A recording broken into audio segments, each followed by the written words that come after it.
Hello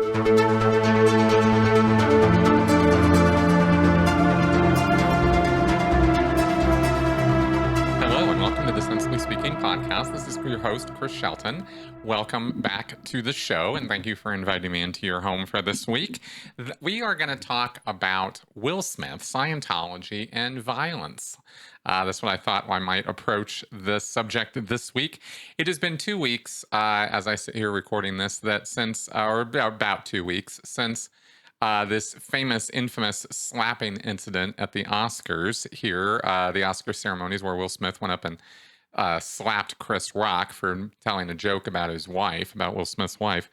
And there were various efforts. There was some talk about how Will Smith was a Scientologist or had been a Scientologist, and how that had influenced him in such a way that he thought or condoned violence or thought violence was a good solution. And, because David Miscavige is a violent person and treats his underlings badly and physically abuses them, then it is thought that perhaps this is some teaching of Scientology. So I thought I would try to bring this up, set a few things straight.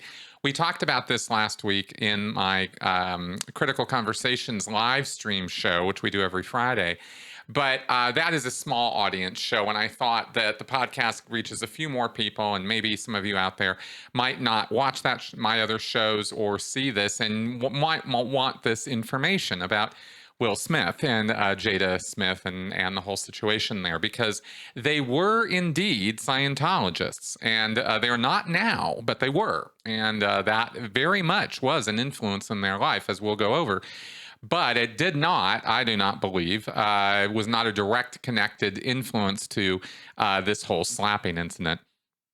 Yet, and here's the funny part, at least as far as this podcast goes, is I'm going to make this point about Will Smith, but then I'm also going to read from the scriptures of Scientology to show how violence is absolutely condoned within the world of Scientology, and especially within what's called the Sea Organization, which is sort of the Vatican or core, like the Catholic Church has the Vatican in Rome, where it's like the hardcore, the principal outfit that kind of runs the whole show is in the Vatican. Well, the same applies with Scientology, with the Sea Organization. It is a paramilitary, full-time outfit. People who join the Sea Organization are there all the time. That's all they do. They don't have holidays. They don't have time off. They don't have weekends off. They don't have houses. They live on Sea Org bases. They dress in Sea Org uniforms. They eat Sea Org food. And they only pretty much relate with other Sea Org members. It's a very cloistered, closed-off kind of bubble world. And it was something that I was part of for 17 years. So I can speak with authority and experience on the topic of Scientology and the Sea Org. I was involved with Scientology for significantly longer, but the Sea Org part of my experience was from 1995 until 2012. So I'm going to read from some of the confidential scriptures, you could say. I say that with a knowing wink, because Scientology is far from a benevolent religion, even though it is recognized as a religion in the United States and a few other places in the world, but it is far from a turn the other cheek religion, we'll put it that way.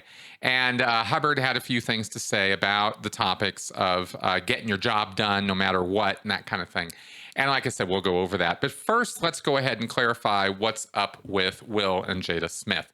Because apparently there's some of y'all don't know that they were Scientologists and then they left Scientology, and we don't have I don't have direct access to them, but I do have access to information, behind the scenes information about them and about the whole situation. And Tony Ortega has done some pretty good stories on this and has laid it all out in detail, and we're going to go over some of that today, because the history of Scientology and the Smiths goes back to the mid 2000s, when what we know for sure, and you can actually even look this up online, is Will and Jada Smith opened up a Scientology-based school.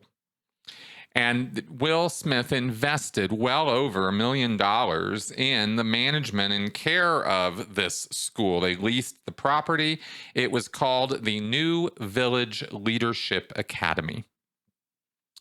And of course, academy is a word in Scientology that's popular because that is the name of the course rooms that deliver all of the major Scientology services, the auditing and training, the training services where you learn how to do Scientology and you learn how to be a Scientology counselor and you learn all the advanced stuff of Scientology. That all happens in a course room that is called the Academy. And that's just the name for it. So, just maybe coincidence, maybe not. But New Village Leadership Academy was using L. Ron Hubbard's brand of what is called study technology. That's the trademark name for it. It is a methodology that I have broken down in detail on this podcast in earlier episodes. I've gone on a whole roll, breaking it all down. What happens in a Scientology academy? What is study tech? What do they do with it?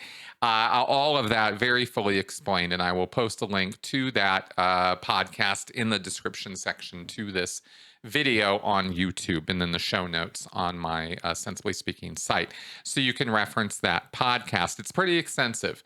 Study technology is basically summarized pretty simply as an extreme degree of importance put upon the definitions of words and how when you're studying something, you must understand all the words. And that means diving into dictionaries and looking up and using the words in sentences across all the definitions that the word has. So, and then it also involves using bits of pieces or clay, little bits of pieces or pieces of clay to demonstrate principles, study principles, things you're trying to learn. If you're trying to learn about a car, maybe you might end up doing a demonstration with little paper clips and rubber bands and things. Or you might make out of clay an engine, right? And all the different parts of the engine, putting it all together.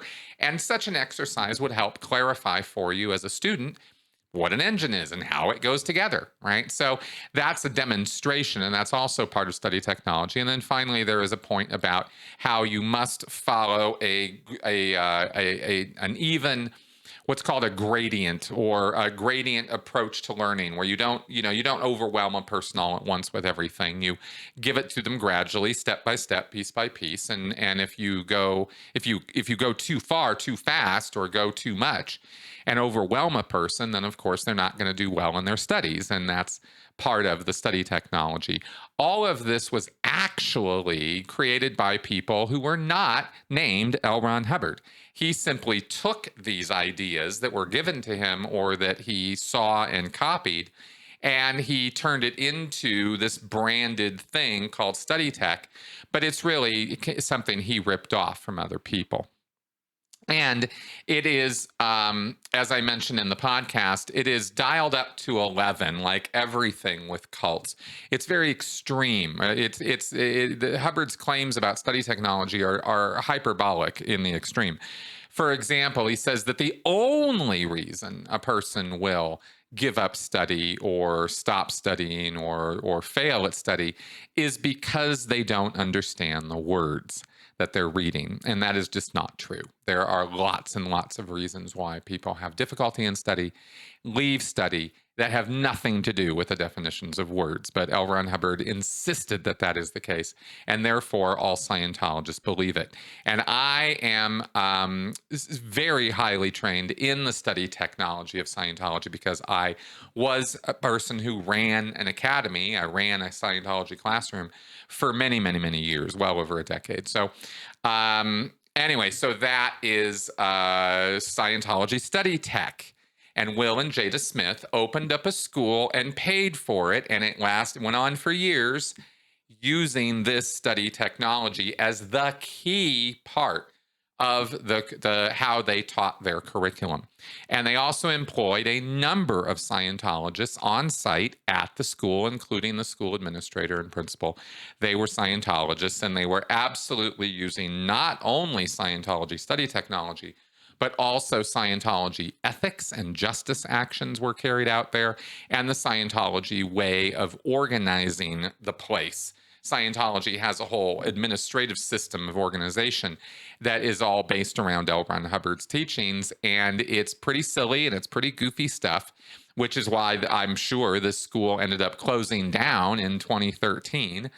But while it was open, it was using L. Ron Hubbard's tech and administrative practices, you could say. So this was a full Scientology operation, but it was, like I said, funded and created by Will and Jada Smith. Now, why would they do something like that? Well, of course, they did that because they thought it was good stuff.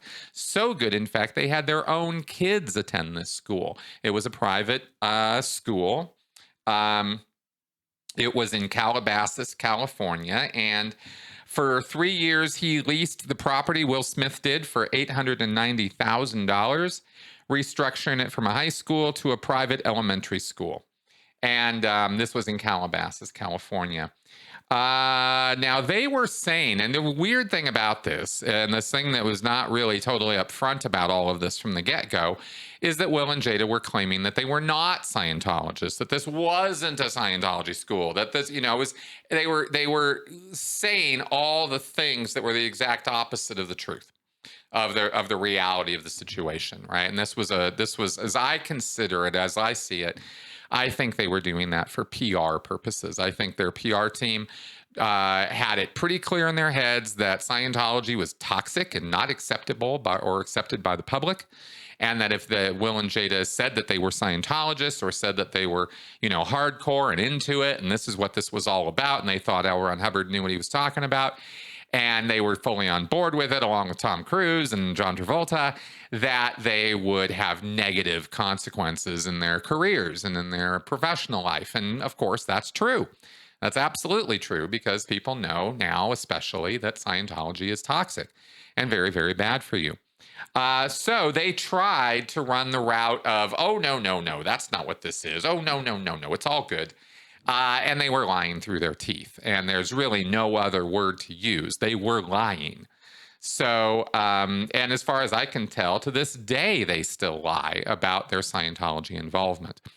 For example, I have information that indicates that Jada, for example, was extremely hardcore. And again, you can refer to Tony Ortega's reporting on this. He's done a number of stories on this topic.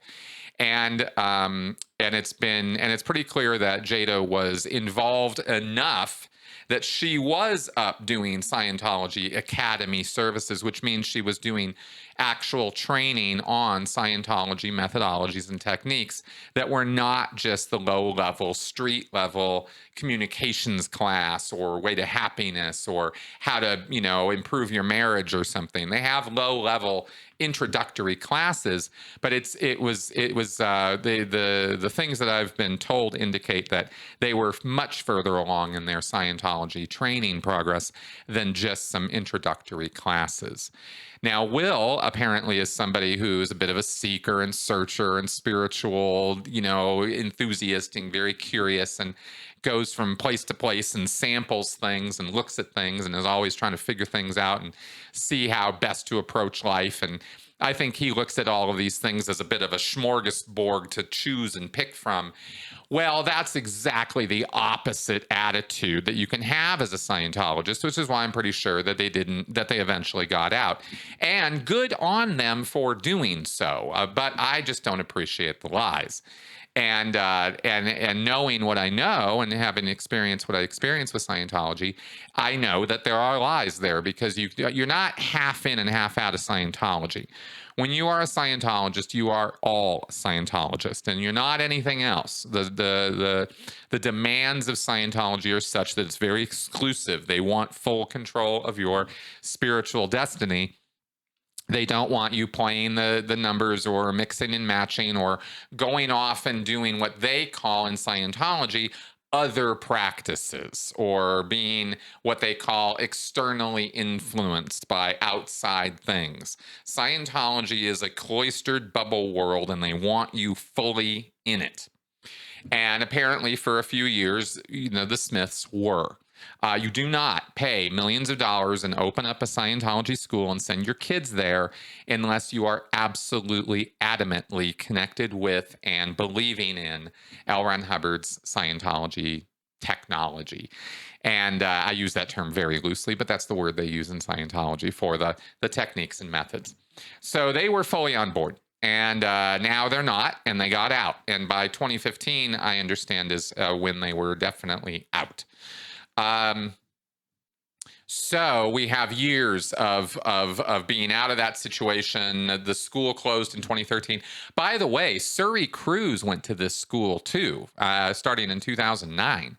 So the Cruzes were connected with this place, not financially, apparently, other than paying for Surrey's schooling. And as I understand it, well, we have here that federal tax filings showed that Will Smith donated $1.2 million to the school in 2010, as well as leasing the campus and covering the utility costs and everything.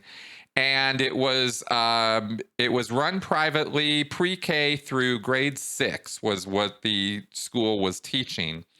And I had it here somewhere, I think. Here it is. The tuition was $22,500, and 80% of the students did receive some degree of financial assistance.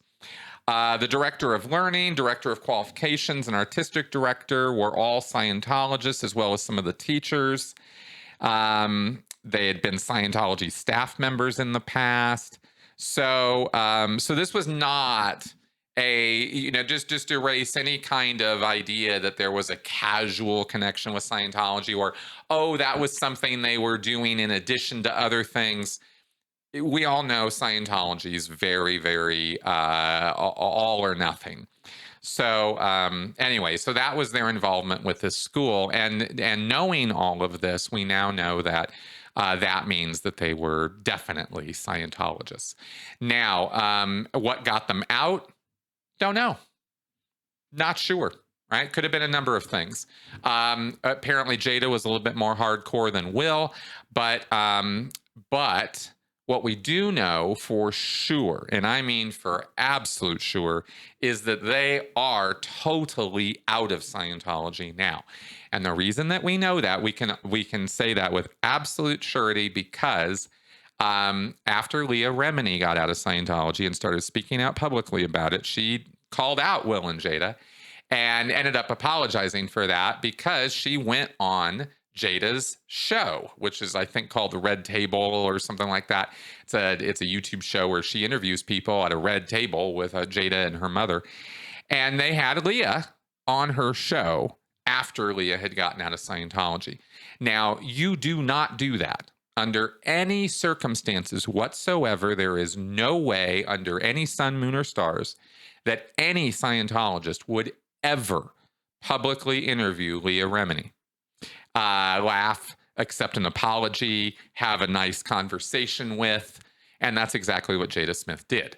So there is no way that they are still Scientologists. That's just, those two things just don't go together.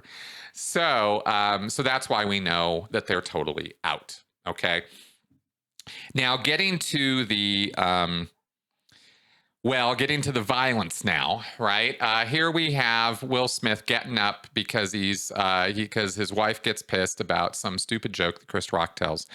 And there has been so much talk and back and forth and reporting and updates and this and that about it. At this point, I think today, as I'm recording this, Will Smith has been banned from attending the Oscars for like 10 years. And he's resigned from the Academy as far as his membership goes there, which really only means he's not voting on movies anymore. It doesn't mean he's not going to act. But this has also professionally tanked some of his projects, and he apparently is now in some kind of a rehab facility getting some help for clearly, with what we saw there, not only with the violence, but the speech that he gave after when he won for Best Actor was that he is a troubled person. That guy has some emotional difficulties right now. He has definitely got some pressures on him that he is not dealing well with. And I guess the rehab and the work that he's doing now is all an effort to try to address that and get his head on straight with whatever's going on with him. And I have no inside knowledge on what that might be, but it's clearly there. And anybody who has any degree of training or knowledge about psychology or emotion and that kind of thing, I mean, you can just see it all over his face. So so I hope that he gets the help that he wants and needs, and that he comes out better for it, and comes back around, and maybe at some point he can actually sincerely, honestly deal with his relationship or whatever with Chris Rock. But Will Smith clearly has some sorting out to do. And the state of the marriage is whatever it is. I'm not going to necessarily comment on that, but I do see, for me, I guess you could say my spidey senses go off a little bit when I see him and Jada together, and I see Jada and some of the things that she has said on record and have been difficulties they've had with their marriage over the years. Her cheating on him, for example, that kind of thing. Well, I guess when they were separated for a while, she slept with somebody else. And I just get that there's something maybe not so great about that relationship, and maybe that's kind of on her part. But that's all from a very external outside view, and I really, it's whatever. That's just sort of conjecture. What's not conjecture is violence in Scientology. And so I wanted to kind of phase over here to talk about this for a little bit, because this is a topic worth talking about. And it was interesting to me that Googling this and looking into some of it prior to doing this podcast today, I came across an academic paper by some idiot who wrote up, did a Google search on violence in Scientology, and did some kind of systematic review, and wrote up a paper saying that there's really no evidence that in L. Ron Hubbard's writings or in any of the testimonials or witness accounts from former members, which this man clearly just invalidated and said we're, all of us survivors and what we have to say. This was one of those idiot academics who just says, well, we can't be believed, so screw us, and didn't take up any testimonials from ex-members and flat out ignored them, in other words. This is very, very dishonest academic work and research, and in fact, it's worthless academic research is what it really is. But I, having the knowledge and experience I have, am going to point you to a couple of points that Hubbard wrote, which were used in my life, in my experience, to justify rampant and blatant violence and fighting and abuse, physical and psychological abuse within the Sea Organization on a daily basis. Violence in the Sea Org was common and routine. It is not an every, not an every hour, every day kind of thing, but when a mission rolls into town, when heavy duty executives come on the base, when pressure is on, when things are tight, when tempers are flaring, violence springs up all the time in the Sea Org. And you will see Sea Org members beating up on each other, or seniors beating on their juniors, often enough that it is, I would say, a systemic problem.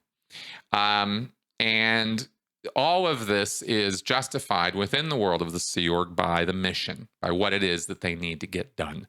They're saving the world, and it doesn't matter how many people they got to beat up to do it, or, as Peacemaker, the sort of satirical comic book, comic hero from in the recent Suicide Squad and James Gunn series on Peacemaker. Peacemaker's motto is, I'm gonna save the world, no matter how many people I have to kill to do it, something like that, right? I'm going to make the world a better place no matter how many people I have to kill. It's I bring that up because that's pretty much exactly the attitude of the Sea Org, is they don't count the costs in broken bones or bodies when it comes to getting their mission accomplished. And this, of course, is cultic thinking 101, right? The mission and the group and the endeavor are far, far, far more important than any one individual or their well-being. And if you have to break a few eggs to make that omelet, well, that's just what you got to do. And this was explained to us over and over again at briefings and at musters, and we were read L. Ron Hubbard's words about this in such a way as to encourage us to have this attitude. If somebody's getting in your way or stopping you from doing what you're doing, you are perfectly justified in beating them up or pushing them out of the way or getting violent and physical with them if you need to in order to get your job done. That's the attitude in the Sea Org. And let me give you a couple of references on this. Now, in Scientology, you have a lot of different writings from L. Ron Hubbard, different types of issues that have different levels of confidentiality. It's not only the Xenu story and the OT levels, the upper level confidential counseling levels, that are confidential in Scientology. There's a ton of stuff in Scientology that never sees the light of day. You've never seen, you can't find on the internet. It's not posted anywhere, or it's really hard to find. And you got to kind of know what you're looking for to zero in on it, because it doesn't come up very easily in, let's say, a Google search. And the Sea Organization and the policies governing the Sea Organization are all confidential within the world of Scientology. Most Scientologists, most paying public Scientologists, and even city-level staff members who work for Scientology don't see, don't know about, and don't even have access to the Sea Organization's policies and issues. Those issues, those written bulletins and the lectures that L. Ron Hubbard gave for the Sea Org are all sort of just within the Sea Org. And these are called flag orders, central bureau orders, executive directives. There are various names or types of issues that Hubbard wrote. Flag orders are the senior Sea Org policies. In all of Scientology, you have policy letters that are green ink on white paper, and those are the most senior issues for all Scientology organizations, and those do apply to the Sea Org just like they do to the staff members. But the flag orders are just for the Sea Org. And I'm going to read to you from a flag order. And this might be one of the reasons why academics or reporters or media people who go looking for this stuff have a hard time finding it, because they don't know what I just told you, right? That there are different issue types, and some of them are confidential, and very few of them have actually leaked out of the church onto the internet. This is one of them, so I get to read it to you. There are others that we were read that I couldn't find, and I can only talk about it from my memory. But this one is a flag order 2710. Okay, that means that there were thousands of flag orders. That's numbered 2710. They're numbered sequentially. So this was dated 27 January 1971. The Sea Org started in 1967. So between 67 and 71, Hubbard wrote thousands of issues governing the policies for the Sea Org. There's an extensive library of these flag orders. These are not just a few issues. This one is called Hardworking People Ethics Protection. And I'm going to read bits from it. People who work hard have ethics protection. Now, ethics in Scientology is a part of the organization that deals with discipline and punishment and how things are supposed to go. So ethics is a very important word in Scientology. If you have ethics protection, that means that you're protected. You're not going to get in trouble or get disciplined for doing maybe bad things or things that might not necessarily be per policy, because you're getting your job done and you're working hard. So people who work hard have ethics protection. At least that's what Hubbard writes. The truth was that nobody had ethics protection. You could get in trouble anytime for anything. But Hubbard liked to give people the idea that they could work really, really hard and get their job done, and they'd be protected. He said it over and over again, and he broke that promise over and over again as the commander of the Sea Org when he was in charge. But this is what he wrote. He said, people who have hard work hard, have ethics protection. Time and again, somebody who raises a fuss trying to get his job done and his lines in has been criticized or chopped at. In many cases, I have had to intervene to give them ethics protection. People who are, just going to skip through some of the more weighty, there's a lot of terminology in here I don't want to necessarily have to define for you guys. But he says basically that it will be a court of ethics offense. In other words, you're going to get disciplined. To impede a Sea Org member or staff member who is trying to get his job done. Okay, so if you got some guy who's trying to get his job done and somebody else coming along and telling him why it can't be done or stopping him from doing his job for some reason, that person, that stopper, that impeder is going to get in trouble. People who are inactive and do not make a row when impeded, but are merely quiet, are liable to a court of ethics for being inactive on a charge of neglect of duty. Okay, so if you're quiet, inactive, you do not make a row, Hubbard says, you are liable to court of ethics. Now, this was read to us out loud at a base briefing one night after a couple of staff members had gotten into a physical altercation on the base. And this was this was a kind of a thing. The staff members had been fighting. One of them ended up on top of the other, punching on him. I think he almost broke this guy's nose.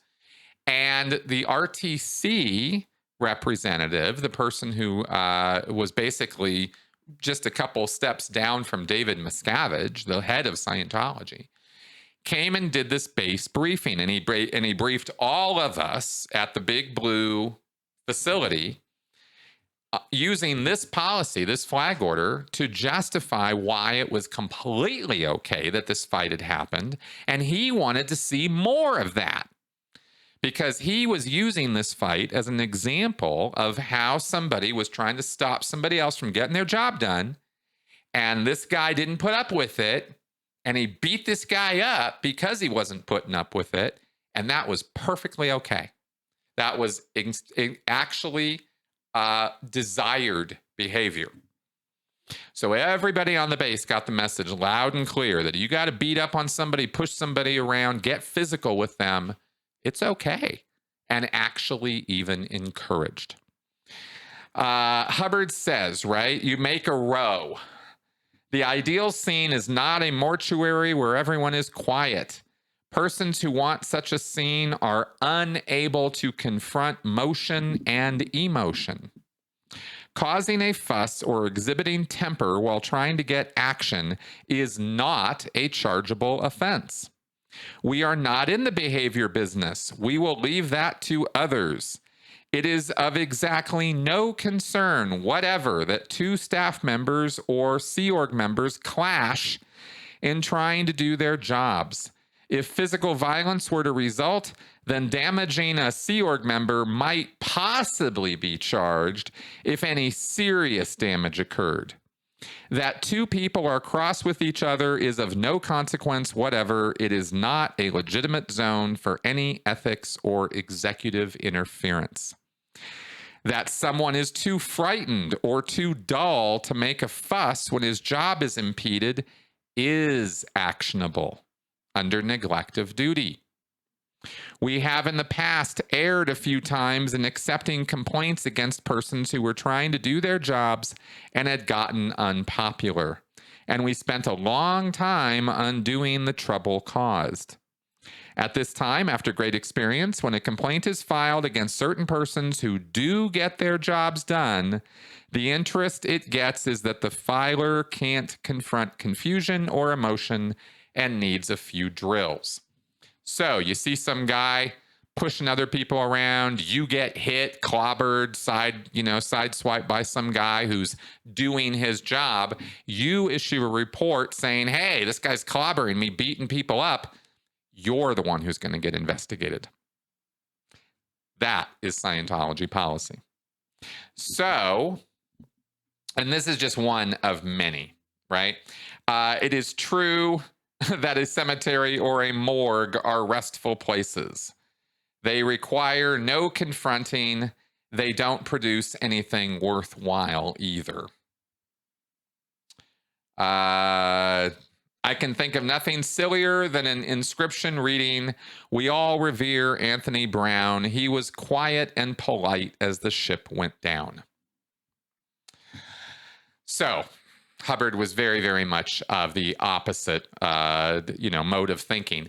Now, obviously, I know some of you out there who have maybe been on a boat or have been in tough situations or conflict-driven situations might think that, violence and conflict is necessary and important and a necessary tool in the toolkit if you have somebody in, say, an emergency situation where things are about to be upended or, bad things are about to happen, and you might need to yell and scream a little bit to get people moving and get going and stuff like that.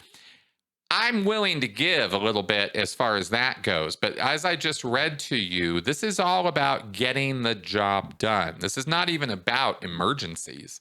This could be on a completely calm, normal day. Everything's fine.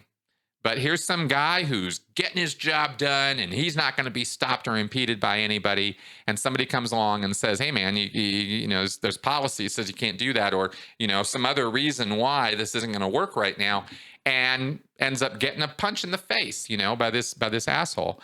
And that is exactly the kind of behavior that is encouraged in the Sea Org, and is one of the reasons why David Miscavige feels justified in beating on people in order to exert his will to them, right? It's not just some random David Miscavige idea. It is literally in the scriptures of Scientology to do that.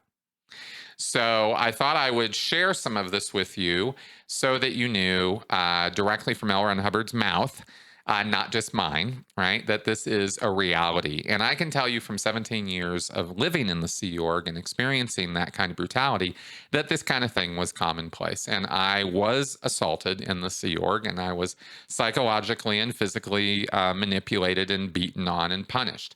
It happened all the time, right? So it's not a, you can go read all of the press releases from Scientology about how they never touch anybody and everything is wonderful and this best of all possible Scientologies, and we would never ever do anything like that.